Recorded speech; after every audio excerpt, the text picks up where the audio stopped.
You're all about innovation, aren't you? Anything to keep the trucks from having problems.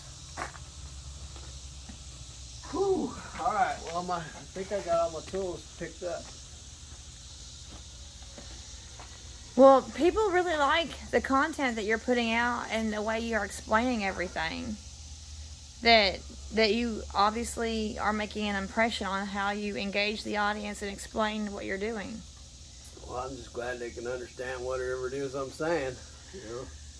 You know us Arkansas, Bakersfield, California folks that moved off over to Kentucky just have all kinds of weirdness going on. Well. But anyway, so. And I told you that we have a subscriber who actually made a comment that your voice sounds like a movie star. Well, okie dokie. Like maybe like a John Wayne quality. Oh, well. Well, what do you say about that? I'm going to get my horse and I'll be on my way. Well, this is your horse. Your 500 horses. 500 horsepower compared to the Mennonites having 2 horsepower. 500 horsepower. That's 500 horses, isn't it? Here, I got something for you, folks. This is always supposed to be filled out with a permanent marker that does not fade in the sunlight. See, it does not fade in direct sunlight. Every time I get one, it fades and it turns into 0. Blink, blink. Oh. I've never had one with non-fade sunlight ink. Huh. In my 30 years, I've never seen one that didn't have the what does it say? Pen or pencil. That will not fade. Well, I guess if you use a pencil, but I don't know how you write on that plastic with a pencil. Pen or pencil that will not fade in direct sunlight. I guess you could use a grease pencil. Yeah. That's about the only thing I could think of. But guess what? If it's a grease pencil, the first time the sun gets on there, it'll melt.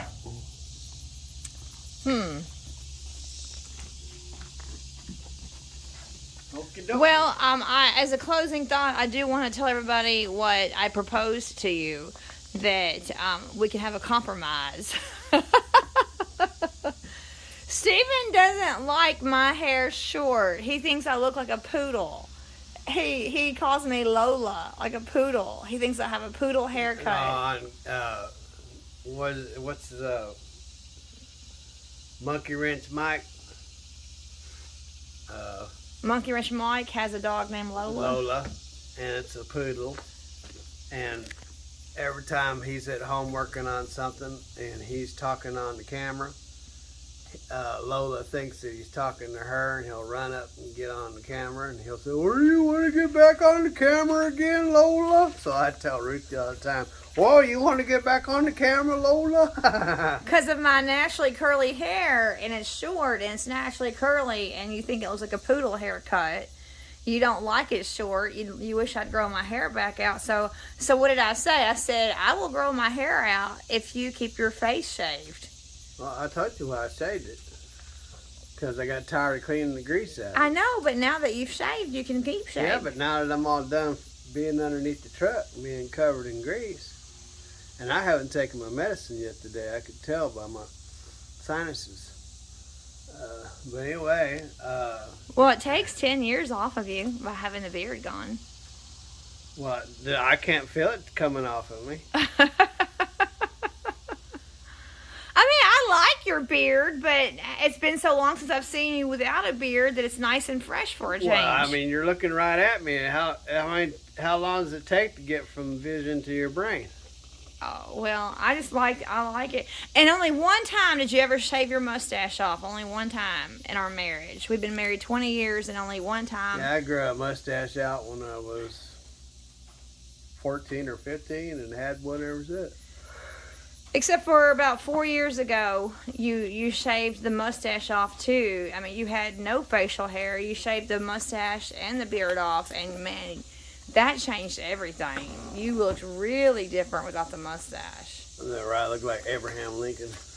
Oh, well, Yeah, thinking back to those. Speaking of these rubber gloves that I'm taking it off, now that I'm finished with all my work, guess what? They're all your This gloves. was my last glove. Really? Yeah.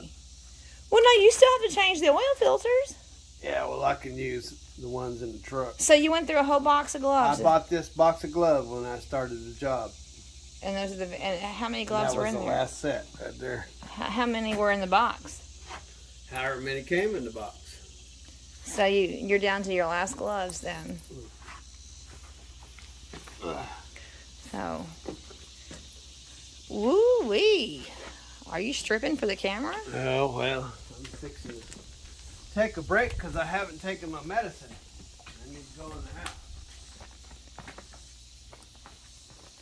All right, Stephen. Well, I think that everybody has really kept up with all the work that you've done on the truck these past 6 weeks.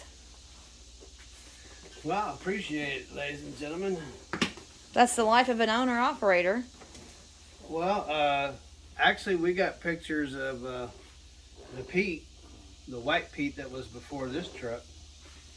I was without a truck for what?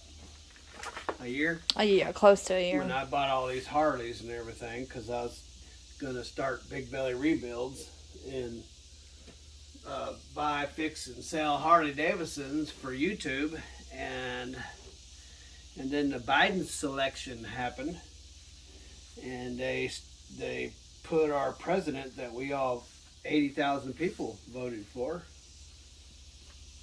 put him out to pasture, and and I was like, uh-oh, so I better get another truck and make some money how I know how to make how I know how to make money. I've been making money for the last 30 years driving a truck, so found this guy that been trucking since the 60s, been an owner-operator since the 60s, and he had eye problems. He could no longer drive, but his truck was really well taken care of, and I got it for a song along with the trailer. And so although I had to borrow the money and the interest company charged me 10 grand for borrowing the money, so I got the truck for 32 and ended up paying, I think it was, well, it wasn't a total of 10 grand. I think I paid just under 40. So just under 40,000 for the truck and the trailer. And she had a fresh overhaul. It was the cheapest overhaul. And so now with all the work that I've done, it's brought it up to almost a major overhaul. So I should say so. I should say so. Well, okay, Mr. Overhaul. You want to tell everybody to... Yeah, well, thanks for watching Big Belly Rebuilds, ladies and gentlemen. This is my last day here. I'm done doing all my mechanical work. I got to change fuel filters. That's a big wahoo. We'll get that done. That's just a twist of a wrench and fill her up with some fuel. Got some fuel right there. Well, yeah, right. Yeah, that yellow thing right there. Put some fuel in it, and she's ready. Oh, I got to check tire pressures. Don't let me forget to check tires. Oh, I need to check my tires. It's been a month since the last time I checked them. So have a wonderful day. Have lots of fun wherever you are. God bless. Don't be a truck driver like me. And later.